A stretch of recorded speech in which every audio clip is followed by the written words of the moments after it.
Toughest exam है India का, UPSC, उसकी 2.5 लाख की फीस को हम 7,500 में कर दिए। और सेम, बहुत बढ़िया, वेरी गुड।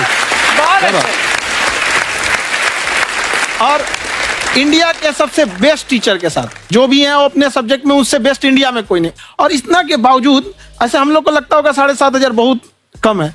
एक लड़की ने कहा कि सर शाम वाले बैच को ना मॉर्निंग में कर दीजिए। हम कहे बाबू तो इतना सबके इंडिविजुअल से तो बैच ट्रांसफर नहीं, क्या प्रॉब्लम है? उसने कहा ना शाम में हमको दूसरे के यहाँ बर्तन मांजने जाना होता है। तो हम लोग को लगता है कि जितना ये तकलीफ है इससे कई गुना ज्यादा है। और कई बार तो ऐसा लगता है कि वो भी ना ले। एक लड़का बेचारा नदी से बालू निकालता था और वो बालू को भरता था, फिर नाव बालू को किनारे लेके बेचती थी और वो बालू भरता था, उससे मेरी फीस ले आया। हमारा हाथ कांप गया, हम कैसे फीस ले लेंगे यहाँ पर। बहुत बढ़िया। उसी दिन हमने ये प्रण लिया था कि भारत का कोई भी बच्चा उसके सफलता में पैसा उसकी बाधा नहीं बनेगी, चाहे उसको जितना भी पढ़ना रहे। आपका क्या बात। और अर्चना जी, मैं इनके बारे में एक बात, खान सर आपके बारे में मैं एक बात कहना चाहता हूँ। इनका जो स्टार्टअप है ये बूटस्ट्रैप्ड है। अच्छा, मैं साधारण भाषा में बता देता हूँ, ये सेल्फ फंडेड है। इन्होंने अभी तक किसी और से पैसा नहीं लिया है, ये इन्वेस्टर के पैसे से नहीं, इन्होंने खुद इसको बिल्ड किया है। और बल्कि इतना स्ट्रॉन्ग स्टार्टअप है ये कि मैं कहूंगा कि अगर इन्वेस्टर्स को इन्वेस्ट करना हो तो मैं एंडोर्स करता हूं ऐसे स्टार्टअप्स को। यही सब चीजों को देखते हुए कई लोगों ने धमकी भी दिया था वहां पर। अच्छा। और उसके बाद बम चला दिए और 7-8 बम चला दिए और कुछ ब्लास्ट हुआ। एक बेचारा नया लड़का आया था एडमिशन लेने के लिए, उसकी स्कूटी उड़ा दिया। वो आया था, कहा कि सर हम तो पढ़ने आए थे, हमारा स्कूटी उड़ गया। हमारी ऑफिस उड़ा दिया सब। एक तो पास में आके गिरा और नहीं फटा।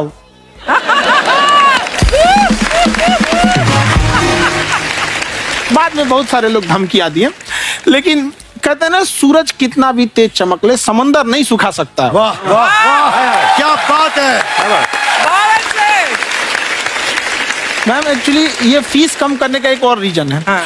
2.5 लाख 3 लाख की जो फीस में सब लोग पढ़ाई अफोर्ड नहीं कर पाते।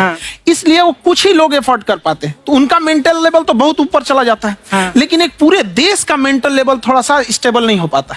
तो जब फीस कम रहेगी तो हर वो लड़का तैयारी करने के लिए आगे आएगा जिसका सपना है देश के लिए कुछ करने का। सीटें लिमिटेड है, उन्हें को मिलेगी, लेकिन जिन्हें नहीं मिलेगी उसे मिलेगा देश का एक जिम्मेदार नागरिक।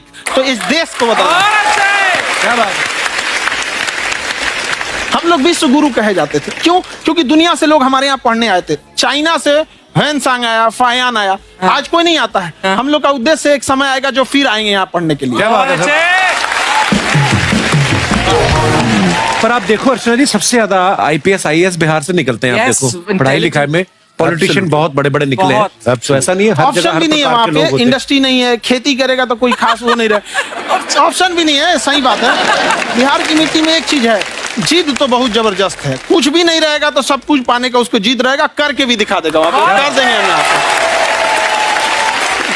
विवेक सर, आपके बारे में हमने सुना एक बार आप संन्यास लेने चले गए थे। कौन वापस लेके आया आपको? फिर कहाँ तक पहुंच गए थे आप? नहीं, मैं MBA की पढ़ाई के बाद मैं ये सोचा था कि अपना जीवन भगवान की सेवा में समर्पित कर दूं। अच्छा। बहुत साल मैं वृंदावन में रहा था और गुरुकुल में रहा था। अच्छा। और वहाँ सेवा करना, बहुत अच्छी शिक्षा मिली। मैं बोलता हूँ मेरी असली MBA वही थी, मोस्ट ब्यूटीफुल एसोसिएशन। वाह। और मैं वहाँ भगवत गीता पढ़ी, जहाँ मुझे गीता से लगाव हुआ। तो मेरे गुरुजी का आदेश था कि आप भगवत गीता को बिजनेस मैनेजमेंट के साथ जोड़ के देश दुनिया में बताओ। मेरे को लगा बड़ा मुश्किल काम है। मैंने बाद में देखा कि डॉक्टर स्टीफन कॉवी, जिनकी किताब है 7 habits of highly effective people, आप सबने पढ़ी होगी। उन्होंने बोला मैंने 7 हैबिट भगवत गीता से लिए। और हमारे देश के लोग ऐसे हैं जो मेरी किताब पढ़ते हैं, जो कि 3.5 मिलियन कॉपीज बिक चुकी हैं, और भारत में भगवत गीता नहीं पढ़ते। तो मुझे लगा कि मैं गीता विद मैनेजमेंट के ऊपर आकर के बातचीत करूं। मुझे लगा बहुत कठिन होगा, पर मेरे गुरुजी का आदेश था कि कठिनाई आपको तभी तक दिखेगी जब कठिनाई को देखोगे। तो एक छोटा उन्होंने मुझे बताया, पूछा कि इस कमरे में लाल रंग कितनी जगह है, देखो आप भी एक बार जरा देख के बताओ। 7-8 जगह लाल रंग दिख रहा है यहाँ पे आपको? 1 ये 2, वो लाल रंग टी शर्ट पे 3 4 5, ये लाल हो गया 6, उधर लाल हो गया 7, एप्पल लाल, बिल्कुल ठीक 7। पर जब आप लाल रंग ढूंढ रहे थे तो क्या आपको हरा रंग दिख रहा था? Yes no? नहीं। जब आप लाल रंग ढूंढ रहे थे तो क्या आपको काला रंग दिख रहा था? Yes no? नहीं। नो। जिंदगी भी ऐसी है, जो ढूंढोगे वही मिलेगा, बाकी कुछ नहीं मिलेगा। तो उन्होंने कहा कि आप इसी सोल्यूशन पे फोकस करो और गीता के मैसेज को पहुंचाओ। तो मैं बिजनेस मैनेजमेंट के प्रोग्राम्स कॉर्पोरेट्स में करने शुरू किए, क्योंकि गीता पहला मोटिवेशनल सेमिनार जो पृथ्वी के इतिहास में कपिल जी हुआ, वो कृष्ण ने दिया था। पहले मोटिवेशनल स्पीकर इस पृथ्वी के इतिहास के कृष्ण थे, जिन्होंने अर्जुन को रणभूमि में मोटिवेट किया था। बड़ी पेशेंस कृष्ण ने अपने लीडरशिप क्वालिटी से दिखाई, वो मुझसे मुझे बड़ा इंस्पायर किया, वो चर्चा ने इंस्पायर किया और डिस्कशन ने इंस्पायर किया। तो उस डिस्कशन को मैं आज भी लेके चलता हूं अपने साथ। कहाँ सर, हमने सुना है आप 5 स्टार में रुके थे कल और नीचे जाके वड़ा पाव खाने गए आप रेहड़ी पे। एक्चुअली क्या है ना कि वहां जो चीजें सीखने को मिलती है ना, खाली पेट और खाली जेब इंसान को जो सिखाते हैं वो किसी यूनिवर्सिटी कॉलेज में नहीं सिखाया जा रहा। और गरीबी बड़ा बेशरम चीज होती है। तो कहते हैं कि मौत भी तू जल्दी आया कर गरीब के घर में, कफन का पैसा भी खर्च होता है दवाइयां खरीदते खरीदते। हाय हाय हाय, क्या बात है। और खान सर की खासियत ये है कि जिसको तो पढ़ना है, जिसको एजुकेशन चाहिए, वो तो इनका वीडियो देखते हैं। लेकिन वैसे भी कई लोग, जैसे अर्चना जी बात करी थी, कहती मैंने जब देखना शुरू किया तो मैंने बैक टू बैक इतने सारे वीडियोस देखे, क्योंकि आपका जो तरीका जो बोलने में, एक तो इनकी जो टोन है पढ़ाने में, और साथ साथ में जो ह्यूमर आता रहता है, तो उसकी वजह से और भी इंटरेस्टिंग हो जाते हैं आपके वीडियो। शुरुआत में हम लोग जब स्टूडेंट लाइफ में थे, या हम कई स्टूडेंट को भी देखते हैं, वो बेचारे जब थक जाते हैं तो आपका शो देखने लगते हैं। तो शुरू में हमको लगता था जब कि अरे यार हमारी पढ़ाई उसके लिए है, लेकिन पढ़ाई में थक जाता है, शो देख के नहीं थक जाता। तो हमने सोचा दोनों को मिक्स कर देते हैं। तो हमने उसको, और आज आपको पता नहीं हमने भी यही किया है। मिक्स करने। हमारे एजुकेशन सिस्टम में 2 कमी है, एक एजुकेशन की, दूसरा सिस्टम की। आप पटना से है ना? हाँ। हमें भी पटना पसंद है। बस कोई पटाने वाला चाहिए। नहीं, मजाक नहीं कर रहे हैं। आपका जो चैनल है, हम दिन में 10 बार आपके चैनल को सब्सक्राइब करते हैं। अरे हाँ, और बेल आइकन तो हम इतना जोर से दबाते हैं कि बाकी यूट्यूब वाले बाहर निकल के देखते हैं कि ये कौन है जिसने इनका चैनल इतना जोर से दबा दिया बेल आइकन। बुढ़िया, तो शर्म नहीं आती? आते ही फ्लर्ट शुरू कर दिया ना तूने। तो जाते हुए करते हैं क्या? विवेक जी नमस्ते। आपसे एक काम था, छोटा सा कर देंगे आप? ये क्यों करेंगे? नहीं, गुरुजी हमेशा अपने वीडियो में कहते हैं कि विवेक से काम लो, विवेक से काम लो। विवेक मतलब दिमाग से काम लो आप। हाँ, तो विवेक जी अपने दिमाग से ही काम लेंगे। बहुत दिमाग है उनके पास। ये देखिए, जो आदमी, आपको मैं बताइए, जो आदमी बिना फिल्म किए कपिल शर्मा शो में आ गया, कितना दिमाग होगा उसके पास। लेकिन एक बात है जिसकी वजह से हम आप तीनों से नाराज हैं। क्यों? क्या बात? हर चीज में मोटिवेट मोटिवेट मोटिवेट क्या होता है? सच कह रहा है, जब भी ये शब्द सुनते हैं हमें लगता है कोई हमें चिढ़ा रहा है। बदल दीजिए ना, खाली मोटिवेट बोलना ही क्यों जरूरी है? कुछ और कीजिए। रोटी वेट, छोटी वेट, पतली वेट, कुछ भी बोलिए, मोटिवेट हटाइए। तो गुड़िया, तू भी एक्सरसाइज किया कर ना, देख डॉक्टर साहब ने कितना वजन कम किया है, तू भी कर ले। ठीक है, फिर मोटिवेट से ही चला लेंगे। लेकिन मोटिवेशन कोई बुरा बात नहीं है। हमारे दादाजी भी वैसे बहुत मोटिवेट करते थे। हाँ, एक बार तो तालाब में डूब रहे थे हमारे दादाजी।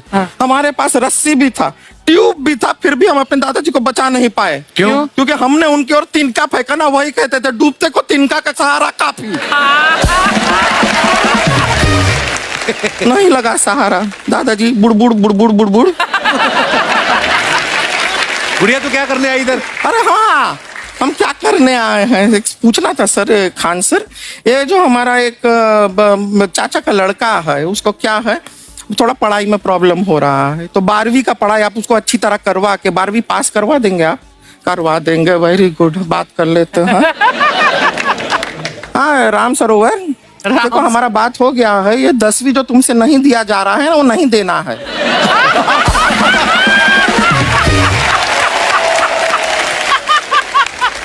टेंशन नहीं है, 10वीं का खान सर से बात हुआ, ये सीधा 12वीं पढ़ा के पास कर देंगे। अरे ऐसे नहीं होता, पहले 10वीं पास करनी पड़ेगी, फिर 12वीं होगी ना।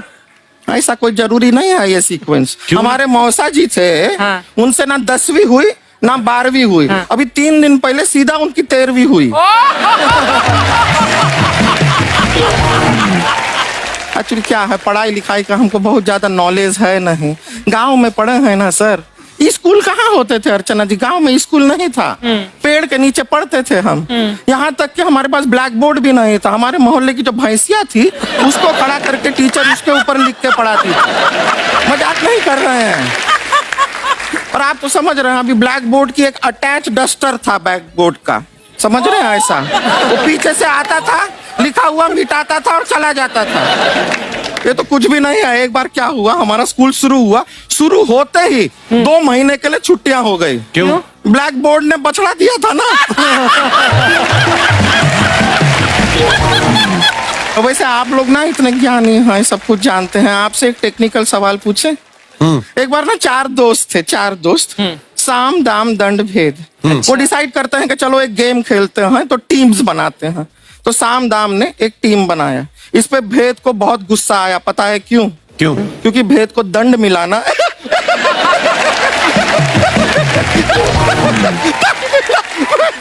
ये सिर्फ हंसती नहीं है सर, थोड़ा सा पेट्रोल पिला दो स्टार्ट भी हो जाती है। इतना है कि और भी बता दीजिए, जब हम बीमार होते हैं हम डॉक्टर के पास नहीं मैकेनिक के पास जाते हैं, और डिटेल दे दीजिए। ऐसा कुछ नहीं है सर, ये बोलते हैं खाली। लेकिन अभी एक रिक्वेस्ट था सर, हमारा एक भाई है, पुरुषोत्तम नाम है उसका, वो गांव से आया हुआ है। आप लोग थोड़ा उससे सब बातचीत करेंगे, थोड़ा उसको प्रोत्साहन देंगे। और शर्मा जी, आपसे भी एक रिक्वेस्ट था, आपसे हमने कभी कुछ मांगा नहीं है। पुरुषोत्तम आएगा ना, एक बार बस उससे कह दीजिएगा, पुरुषोत्तम तुम कितने हैंडसम हो। मैंने देखा ही नहीं अभी तक हाँ, तो देख के बस बोल दीजिएगा तुम ठीक है। कितने हैंडसम हो, ऐसा बोल दीजिएगा प्लीज। ठीक है। हम बुला लेते हैं पुरुषोत्तम।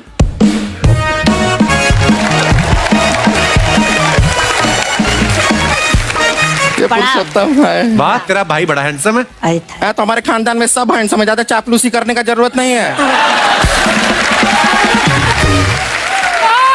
देखा हमारा यहाँ पे कितना चलता है। एक नंबर दीदी, एक नंबर। सब लोग हैं, हाँ, नमस्ते कर दो। ये बड़ा अच्छा लड़का है, गांव में ना भैंस चराता है, इसको थोड़ा मोटिवेट कीजिए ना। नहीं तो मतलब भैंस चराता है तो मोटिवेट करके क्या होगा, शेर चराएगा बाद में। अरे शेर चराएगा तो शेर इसको चर नहीं जाएगा।